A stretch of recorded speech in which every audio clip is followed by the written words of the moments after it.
I'm Abby Mullen, and this is Consolation Prize, a podcast about the history of the United States in the world through the eyes of its consuls. Today, for the first time, we've got the story of two consuls who served at the same time, and they're the consuls that sparked this entire podcast. We've talked a lot about consuls who have had surprising paths to the consulship, but these guys probably win that contest hands down. They became consuls in the place they did because, before they were consuls, they were captives in the very same place. Their names are Richard O'Brien and James Leander Cathcart, and they were consuls to the Barbary states in the early days of the American Republic. Now, if you've read my bio, you know that this is my jam. Consolation Prize exists because of these consuls, because I find their stories so incredibly fascinating and complicated and worthy of telling. So I'm so happy to finally get to tell their story. I like to tell stories in all kinds of different ways, like books. I'm writing one right now about the First Barbary War, and podcasts like the story we're about to explore together, but also games. I love historical board games, so I want to tell you about Fort Circle Games. Fort Circle has just released a game called The Shores of Tripoli, pretty topical for our episode today. It's a 2-player game, and you can choose whether to be the Americans or the Barbary states and see who might win the First Barbary War. I've played it several times, and it's a really fun way to think about the choices that historical actors have to make. You can find it on fortcircle.com, amazon.com, or a number of other fine independent game stores. And stay tuned, because Fort Circle has a bunch of other historical games under development as well. Thanks, Fort Circle, for sponsoring our show.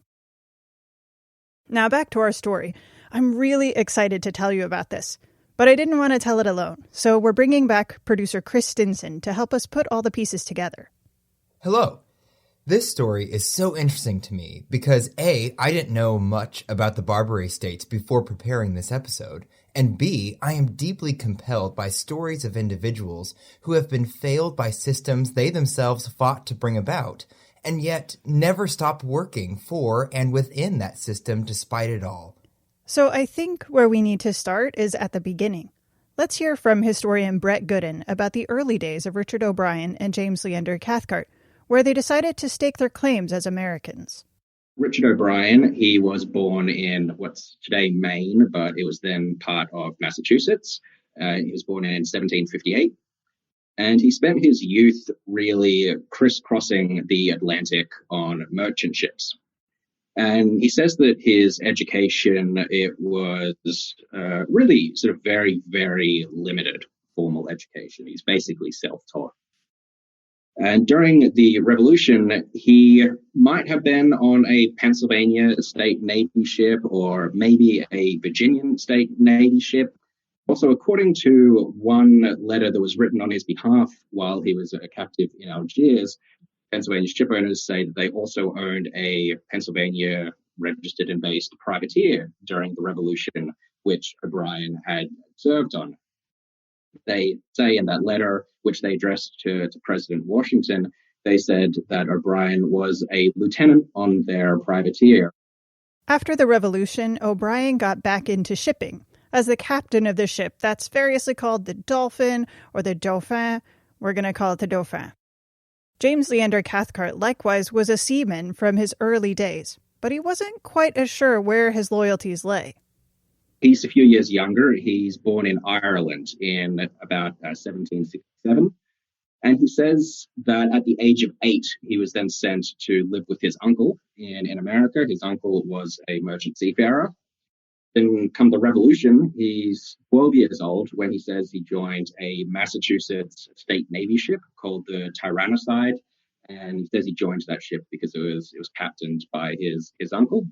A few months later, in sort of July and August of that same year, 1779, Cathcart then says he was involved, when he was aboard the Tyrannicide, involved in the Penobscot expedition in Maine. But unfortunately, about everything that could go wrong did go wrong. There was a sort of one strategic blunder after the next. And it turned into the biggest U.S. or American, naval disaster from that point up until Pearl Harbor. So the Tyrannicide was lost in that campaign. And it looks like Cathcart was probably captured as a result. And he says he was then taken as a prisoner aboard the really notorious New York prison ships, the Jersey and Good Hope. And he says that he escaped from the Jersey and Good Hope and then returned to fight on behalf of the Americans. But I think what actually happened is that he exchanged his service in the Royal Navy for a pardon, which is a very common thing to do. And that's because his name actually appears on the muster roll of a Royal Navy frigate. And I don't think we should give him too hard a time for doing that, because it's entirely possible that he would have died in these prison hulks before he turned 16 years old. The death rates and the disease in these prison hulks was just extraordinary. So, for example, 12,000 people died just in these New York prison hulks, whereas only 8,000 died on all of the battlefields of the Revolution. So you had to be a pretty brave person to, given the choice, stay in those prison hulks rather than take any opportunity you had to get off.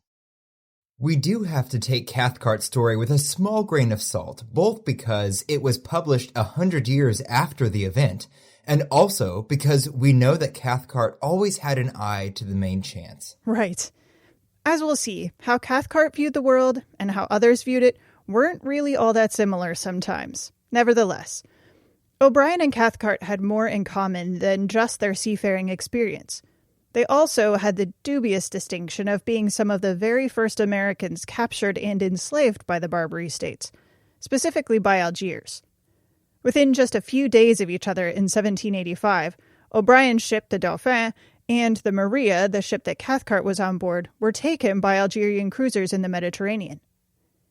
These captures must have been a bit of a shock for a lot of people in the United States.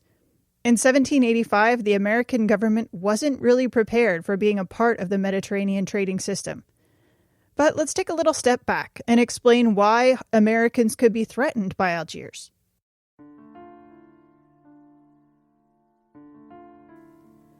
So on the southern side of the Mediterranean in the north of Africa, there are 4 states that are often called the Barbary States. Starting from the Atlantic and moving east, that's Morocco, Algiers, Tunis, and Tripoli. 3 of these 4 states were dependencies of the Ottoman Empire. Morocco was its own independent country. If you've heard any part of this story before, you've probably heard the ships from these states called the Barbary Pirates. Now, as Jamie Goodall can probably tell us, one person's pirate is another person's legitimate businessman. But I don't think there's much reason to call these particular ships pirates, and here's why. By the time the Americans arrived in the Mediterranean, these Barbary states had been making money the same way for centuries. The Barbary states agreed to not attack European commercial vessels as long as the 2 countries in question, a Barbary state and a European country, had a treaty in place. These treaties often included significant yearly payments to the Barbary states, along with a bunch of other presents.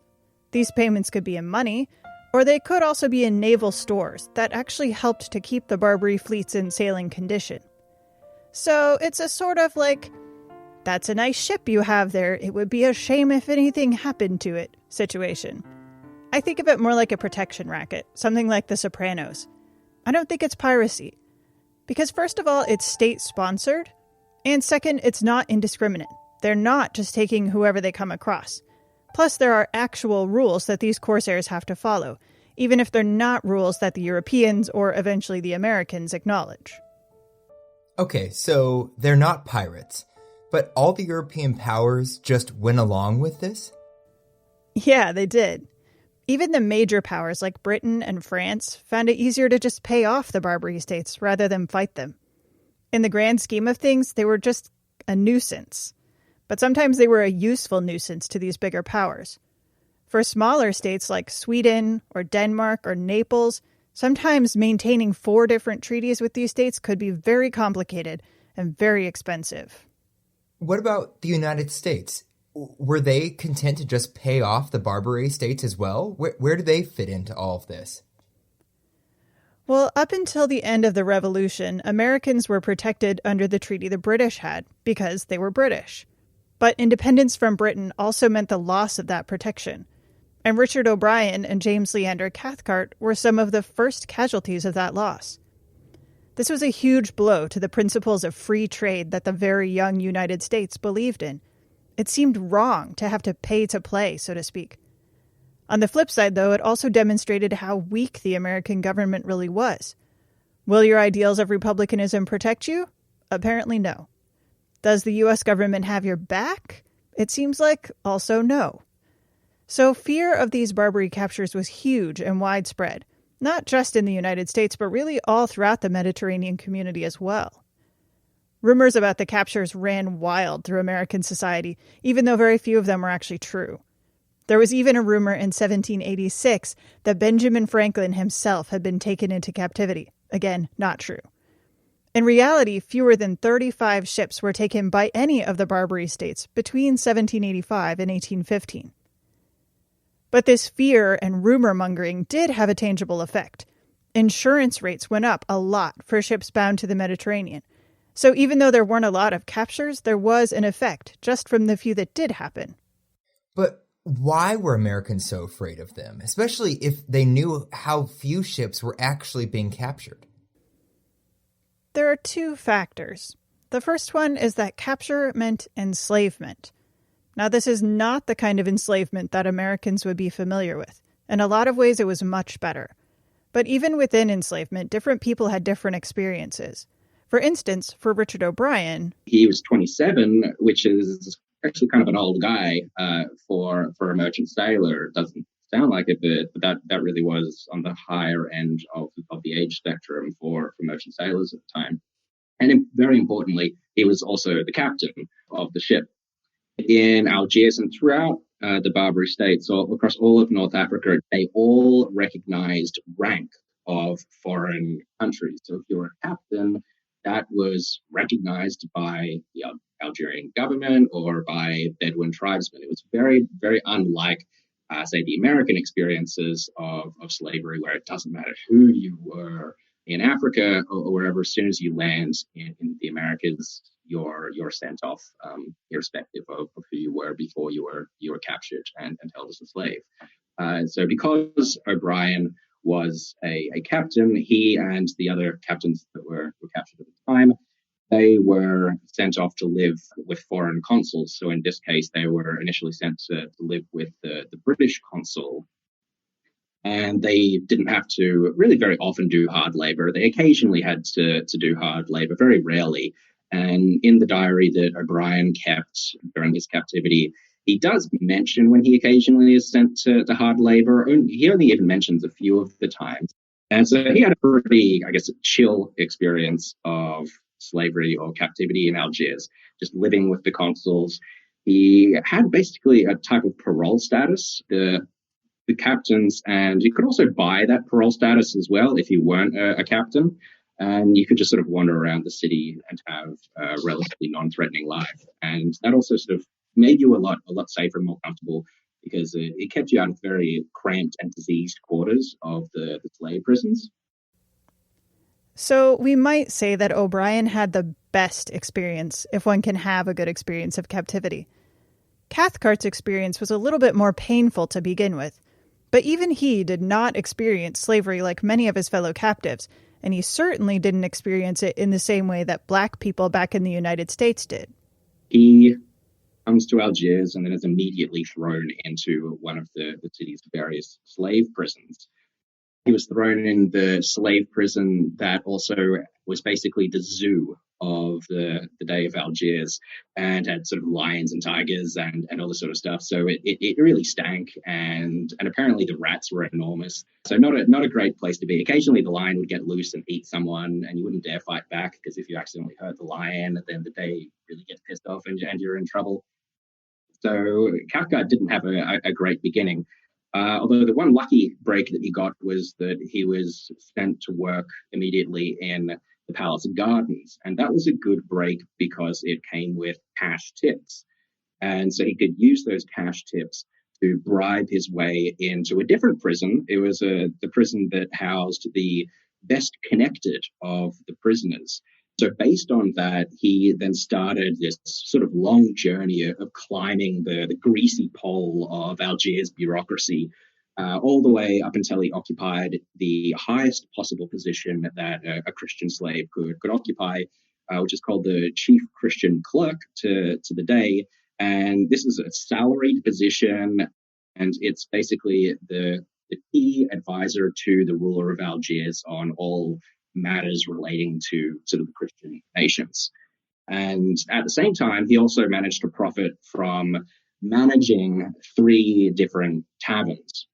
So according to his own account, by the end of his captivity, he had accumulated a personal net worth of, at that time, $10,000, but based on sort of my inflation-adjusted figures, that would equate to about $7 million today, which is not bad considering this whole time he was technically a slave. So he did pretty well, although he complains a lot.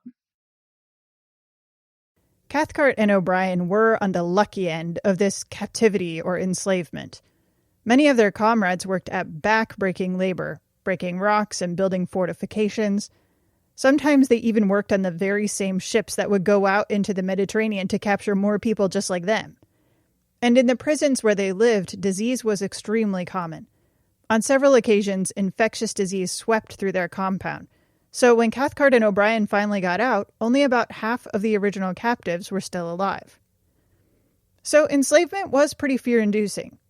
But the second factor in addition to enslavement that made Americans so afraid was race and religion.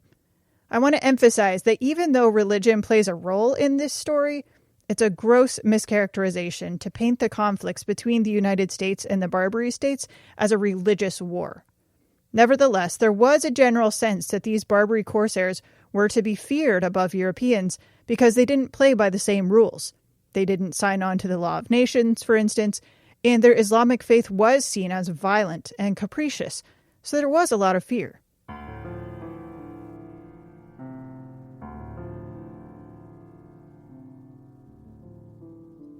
So, obviously, we know that Cathcart and O'Brien must have gotten out since they became consuls. But how did that happen since the United States had so little influence and power in the Mediterranean system? It took a long time. The United States had to find a way to work within this Barbary system, despite the fact that they didn't have a lot of money just lying around to ransom these captives. But ransoming them was necessary if they wanted to claim that their form of government was superior. So there's a whole series of negotiations that go on for over 10 years. Some of the negotiators died before they got there, like John Paul Jones. Some of them were just utter incompetence. But in the end, the United States had to sign a treaty with Algiers in order to get the captives ransomed. And that treaty did include a significant annual payment. This is a really big chunk of money. Just the payment to Algiers made up about 1/6 of the federal budget. Now, Morocco has actually had a treaty with the United States for some time, since 1786. So in the 1790s, it's just Algiers, Tunis, and Tripoli that need to be negotiated with. As I mentioned, though, the treaty with Algiers requires a lot of money. So the United States looked to the banking houses of Europe to extend enough credit for them to pay the bill. Richard O'Brien was considered the leader of the captives, so he was allowed to leave captivity and go try to drum up the money. The treaty with Algiers was signed in September of 1795, but it wasn't considered a completely done deal until that money was in hand, so the other captives had to stay in captivity until the money was actually there. O'Brien didn't return to the United States until the spring of 1797. Meanwhile, Cathcart was left stewing in Algiers for several months after O'Brien left. He was already beginning to resent O'Brien. He had been the chief Christian clerk to the day, we know, so Cathcart thought that he should have been the one who got to go to Europe. But other people had pressured him to let O'Brien do it, and he was pretty angry about that. So this was kind of strike one in the deterioration of the relationship between Cathcart and O'Brien. The other two Barbary states got treaties pretty quickly after Algiers. So now, after everything was kind of settled-ish, it was time to fill some of the very key posts in the consular corps.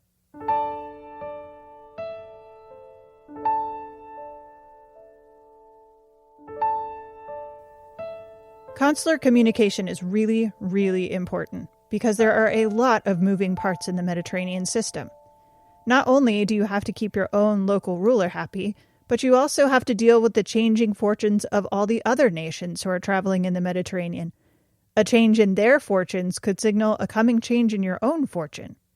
For instance, Britain and France are at war intermittently throughout this whole period, and as the power dynamic shifts between them, it shifts in the entire region. The United States is not a major power. It's barely even a minor power. It's along the same lines as Sweden or Denmark, so it's not an influencer at all.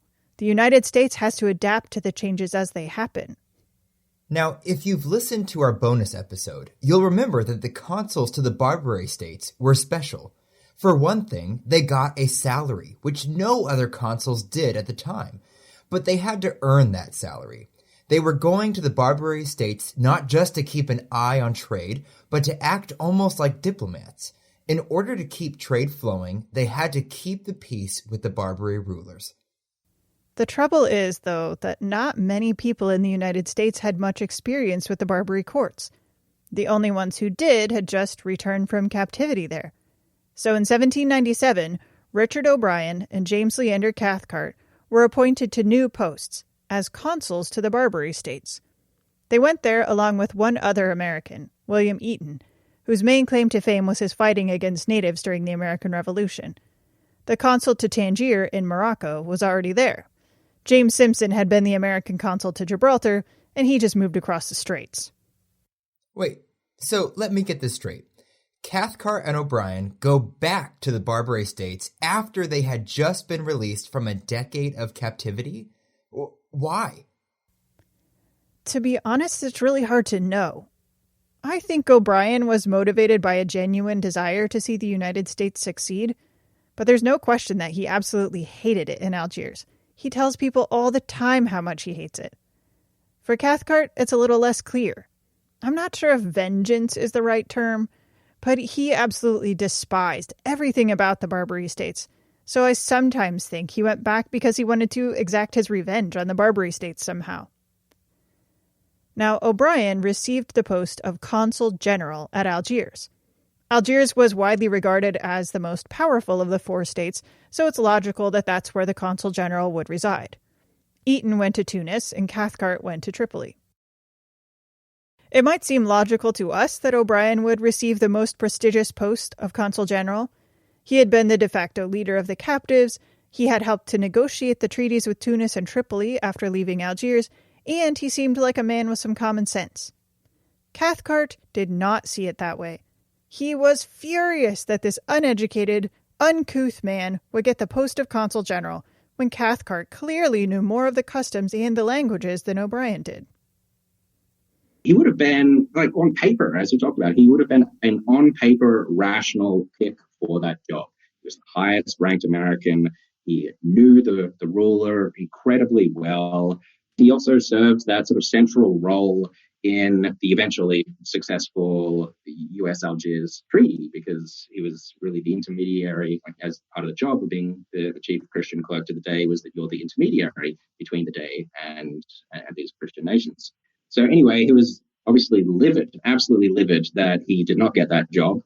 One of the reasons he didn't get the job was that when Joel Barlow, who is probably my favorite of all of the negotiators that the US sent to Algiers, when Barlow learned that Cathcart was sort of sniffing around for the job of consul general to Algiers, Barlow just took it upon himself to get in touch with the Secretary of State and tell the Secretary of State that Cathcart, quote, has neither the talents or the dignity of character necessary for that purpose, which is kind of an astonishing thing to just reach out like a cold call to the Secretary of State and just block Cathcart from getting this job.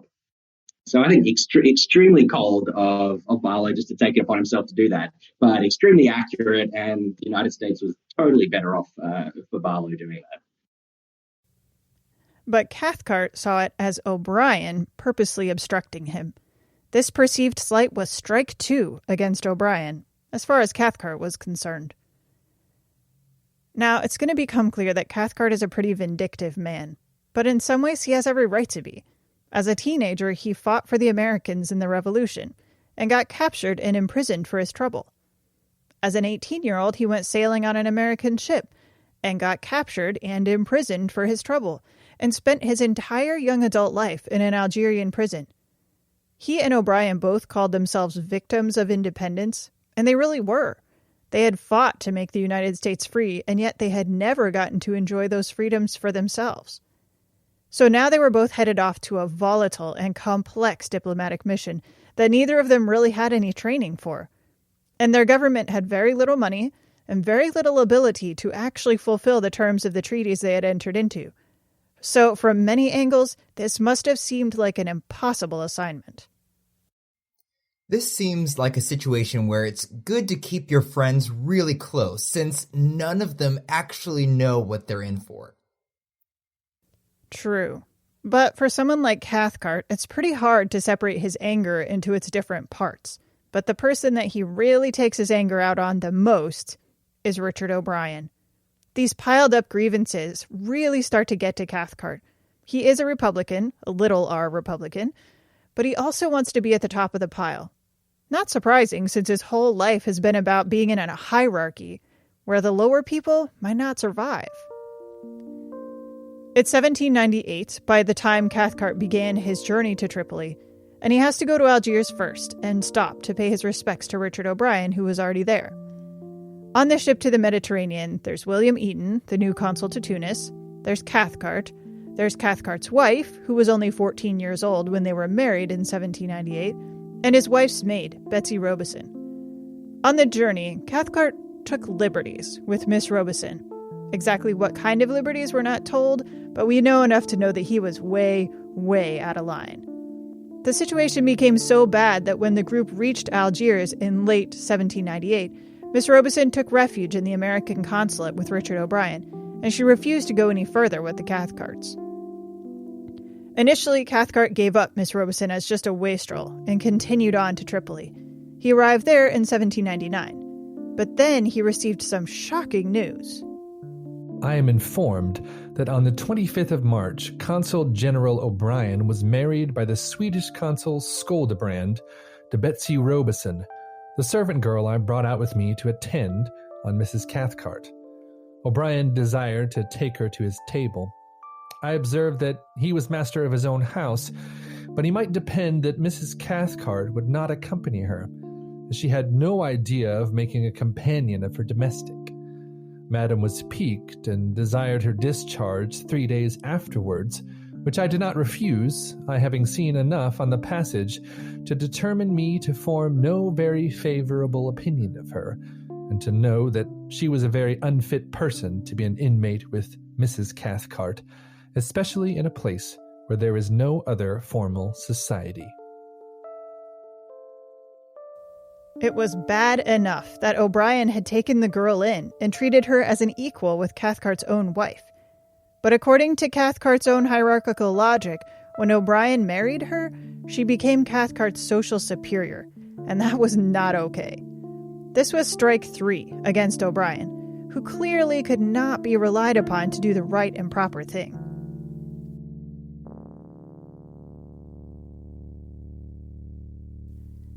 This rift between Cathcart and O'Brien is pretty important. Cathcart stopped sending a lot of dispatches to O'Brien, and O'Brien stopped reading the ones he did send.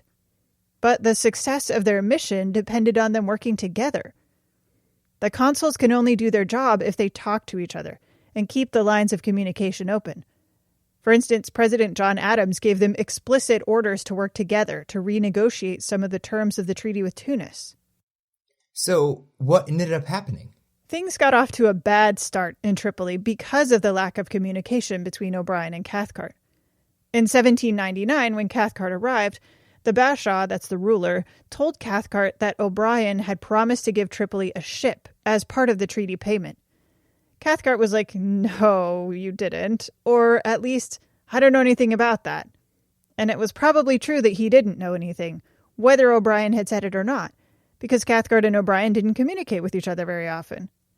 Cathcart ended up paying the Bashaw several $1,000s to compensate for the missing ship, and it turns out the ship had never been promised in the first place. Cathcart made a number of other errors kind of along the same lines, and all of them put the United States on even shakier footing with Tripoli. Many of these errors could have been avoided if he had just consulted the other consuls, especially O'Brien.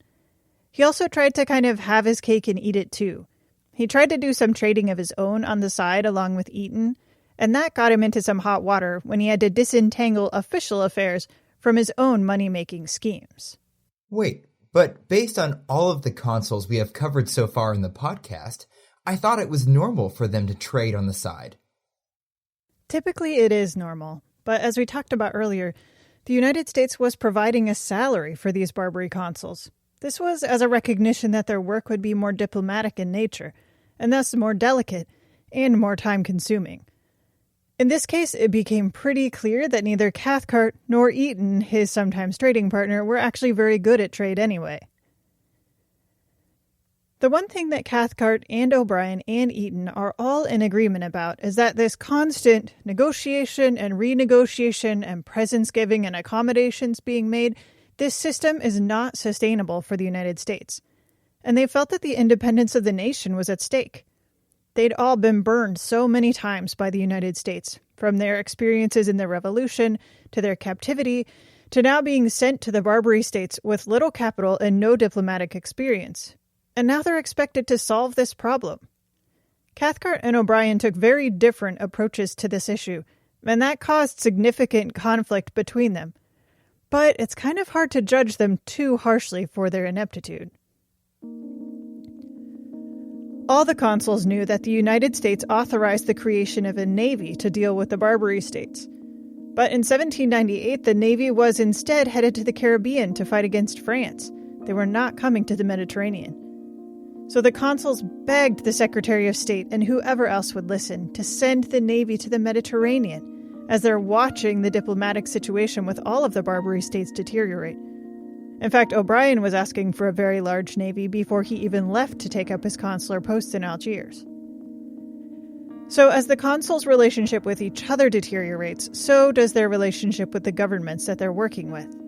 In 1800, a conflict between Cathcart and the Bashaw of Tripoli highlights one of the key weaknesses of the treaties they were working under: the fact that Algiers was written into the treaty as a mediator.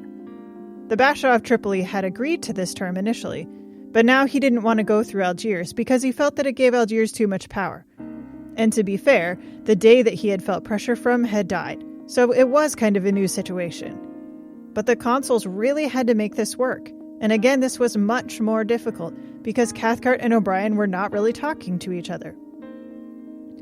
But there's something else going on as well. It's not just Tripoli that's the problem. O'Brien was having problems of his own in Algiers. The first American naval ship arrived in the Mediterranean in October of 1800. So you might think, oh, things are looking up. But really, the Navy's appearance kind of made things worse. Why? Hadn't O'Brien been waiting for a stronger American presence in the area? Yeah, he had been. And maybe he felt a little hope when he saw the ship arrive. The ship was the USS George Washington. It was commanded by a man named William Bainbridge. It was bringing the annual payment of naval stores to Algiers, so far so good. But when the ship arrived, the Dey of Algiers insisted that this U.S. naval vessel had to serve another purpose. He wanted Bainbridge to be the courier to take the Dey's own tribute to the Ottoman port in Constantinople. Richard O'Brien explained the situation to the Secretary of State. The Dey, on the 9th instant, declared that if the George Washington did not proceed to Constantinople with his ambassador and presents, that he no longer held to his friendship with the U.S., and in my opinion, would detain the U.S. ship George Washington and crew, and send out his corsairs and take all the Americans they could meet with. Viewing the difficulties and judging of the calamities, there was no alternative but to acquiesce to the Dey's forced demand, and on the 19th instant the U.S. ship, under the command of Captain Bainbridge, sailed for Constantinople. The cargo the George Washington had brought was things like rope, planks, a few cannon. What they were going to carry to Constantinople was quite different. Do you want to see the lists? Sure. They took the Tripolitan ambassador and his entourage, a total of 100 people, enslaved black people, men and women, another 100 people, 4 horses, 150 sheep, 25 horned cattle, 4 lions, 4 tigers, 12 parrots, 4 antelopes, and nearly $1 million. Needless to say, with this list of cargo, the voyage did not exactly strike fear into anyone's hearts, or establish the reputation of the United States as a nation that couldn't be pushed over. In fact, William Eaton had pretty strong words about the hit that the reputation of the United States was going to take. Genius of my country, how art thou prostrate? Hast thou not yet one son whose soul revolts, whose nerves convulse, blood vessels burst, and heart indignant swells at thoughts of such debasement? Shade of Washington, behold, thy orphan sword hang on a slave, a voluntary slave, and serve a pirate.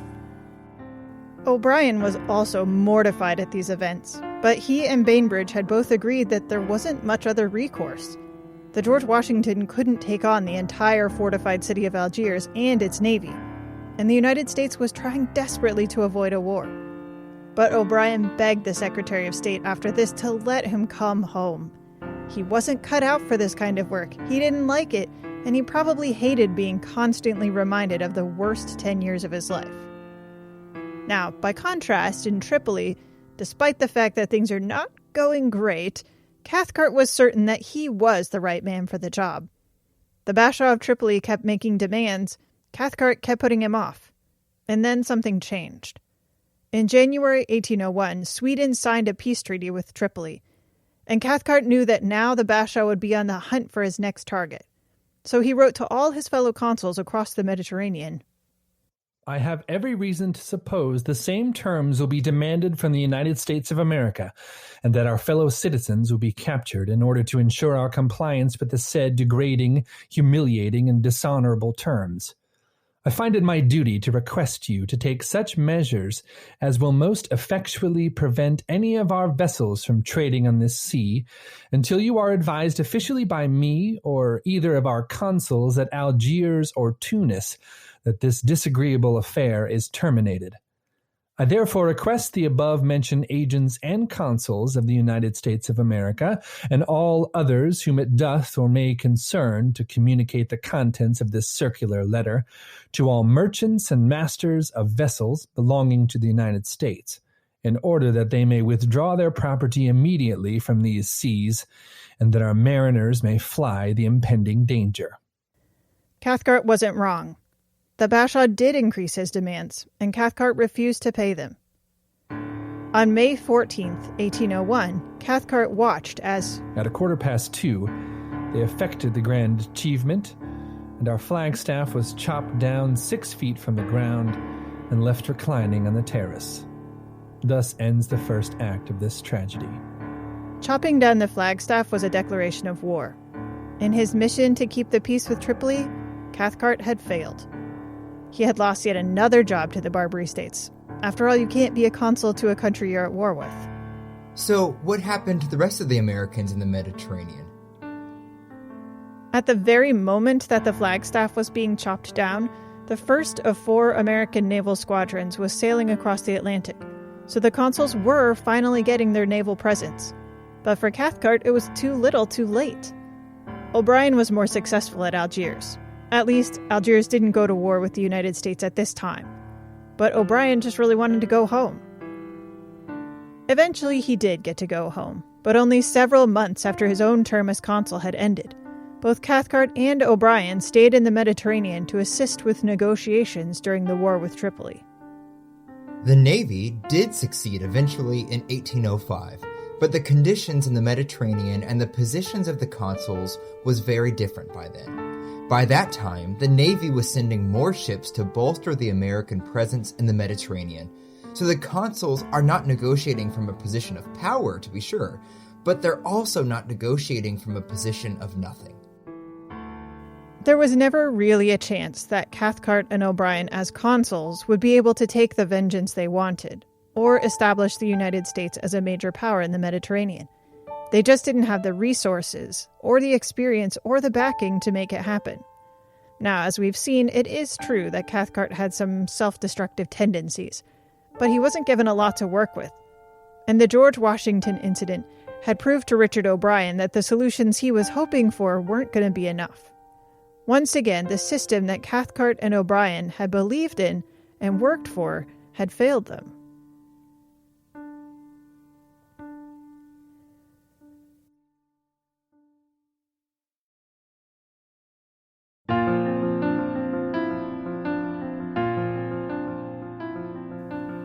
Consolation Prize is a podcast of the Roy Rosenzweig Center for History and New Media at George Mason University. This episode was produced by me, Abby Mullen, and Chris Stinson. Special thanks to Liz Covart for a little editing help. Also, thanks to Brett Gooden for being our expert on today's show. For more about him and a lot of other sources about these Barbary consuls, including Brett's new book, check out our show notes at consolationprize.rrchnm.org. Our voice actors were Jeremiah Barba, Stephen Bean, and Michael Murphy. Our music is, as always, by Andrew Cody. Thanks for listening.